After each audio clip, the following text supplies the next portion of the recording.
I'm currently, since May of 2013, I've served on their board of directors. Prior to that, I had gotten involved in sponsorship through their Hug sponsorship program. I've talked to a lot of the kids down there. We sponsored 3 kids. I had talked to Steve when he became the executive director a lot about different issues they had or things I knew. I'm an adoptive mom, so some of the struggles they have with some of the kids down there in the ministry and behaviors and stuff, I also had those same struggles at home. So Steve and me would talk a lot about what it looked like in solutions. So that's really probably how I really got involved, and he eventually asked me if I would join the board of directors, which I did. I talked to a couple of the kids on a frequent basis down there.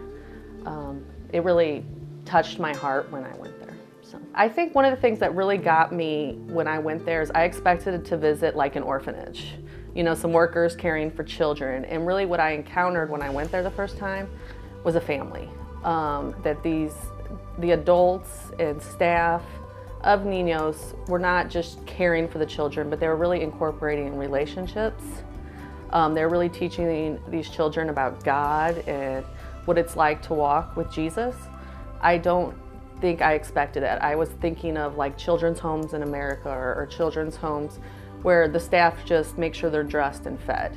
And what I saw was love and compassion. So I really think that is one of the things that makes Ninos de Mexico different than a lot of children's homes and orphanages, is there's really a lot of love for the kids by the staff. There's several ways that Ninos de Mexico glorifies God and makes disciples.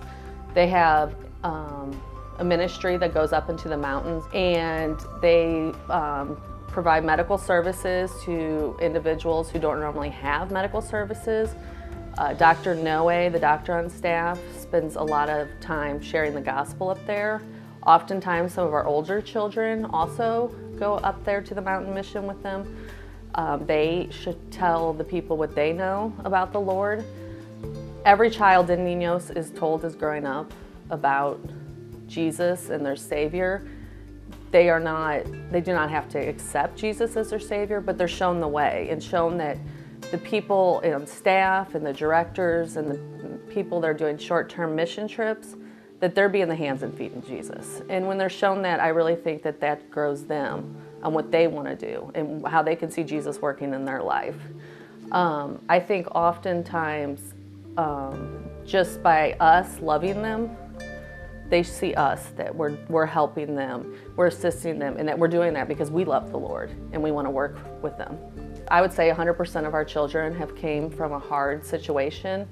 Any child growing up without parents has a lot of loss. So the children come in already feeling like they've been tossed aside in some way, shape, or form. You know, when you have a birth child, you have a connection to them immediately when they're born. And no matter what adults do, there's a loss there, and our children feel that. Some of our children have been abused, some of them have gone through horrendous neglect. And one of the big jobs of Ninos de Mexico is to help them overcome that, to help them function in another way besides just survival mode.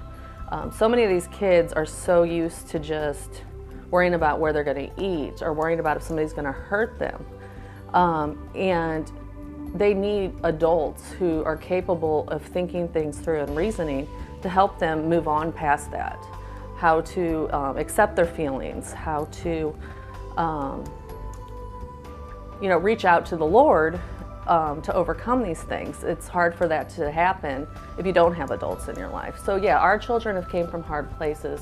I think the easiest way, or probably first step into getting involved in the ministry, would be through our Hug sponsorship program.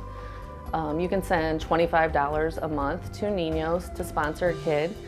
You can share letters with them, you can send small gifts to them and really establish a relationship with the child.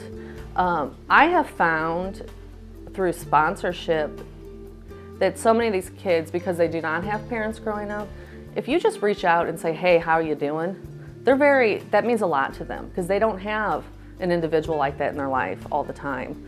That just says, you know what, I want to be there for you. And then because there's not parents involved, the more the bigger team these kids have, the better off they are. So through sponsorship, you can develop a relationship plus financial support. There are other ways you can get involved, of course, is prayer. You can take a short-term mission trip down to Ninos in Mexico. That's where a lot of the first involvement of actually meeting these children come in. I just really feel like God has given me a second chance, and I've seen my own life restored. And once you meet a child, once you meet an orphan, once you touch them, it takes on a whole different level than if you had just seen them on TV or you hear about it. But to actually have a relationship and to know these kids, it's hard not to be involved. It touches your heart and you want to help and you want them to know that people do love them. I just really feel that as Christians, we need to be the hands and feet of Jesus, that we need to help the least of these and to use our gifts and talents to do that. And that is where our involvement comes in. If you know of a ministry that we need to know about, please give us a call, 888-641-8606, or take a look at our website, revelationstv.org.